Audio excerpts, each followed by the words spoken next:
வணக்கம் மைனிவர்ஸ், நீங்கள் யாரும் நலமாக இருப்பீர்கள் என்று நான் நம்புகிறேன். இன்றைய வீடியோ பகுதியில் நெப்போலியன் சினிமா நடிகராக இருந்த நெப்போலியன் அவர்களை பற்றி உங்களுடன் பகிர்ந்து கொள்கிறேன். அவருடைய அரசியல் வாழ்க்கை பற்றி எனக்கு தெரியாது, ஆனால் அவர் சினிமாவில் நடித்துள்ளார் என்பது எனக்கு தெரியும்.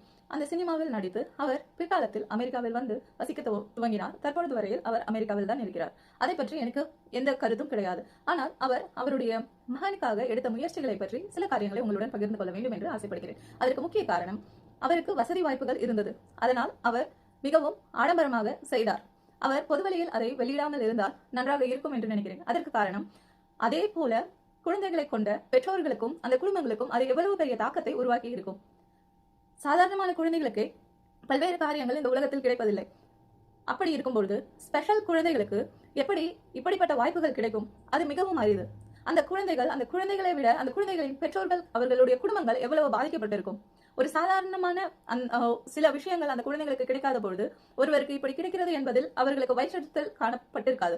வயிற்றெரிச்சல் அவர்கள் அடைந்திருக்க மாட்டார்கள். அவர்கள் இப்படி நடக்கிறது என்று அடைந்திருப்பார்கள்.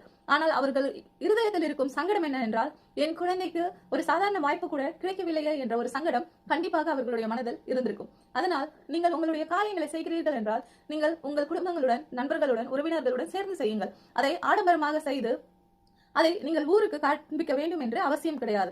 அதனால் பொறாமை கொள்பவர்கள் இருக்கிறார்களோ இல்லையோ, அதனால் தங்களுடைய குழந்தைகளுக்கு இந்த வாய்ப்பு கிடைக்கவில்லையே என்று வருத்தப்படுகிறவர்கள் அநேகர். யாரையும் அப்படி வருத்தப்பட வைத்து நீங்கள் உங்கள் வாழ்க்கையை வாழாதீர்கள். அது ஒருபொழுதும் நல்லதற்கல்ல. உங்களால் இனிய நாளாக அமையும். அன்புடன் மரினா.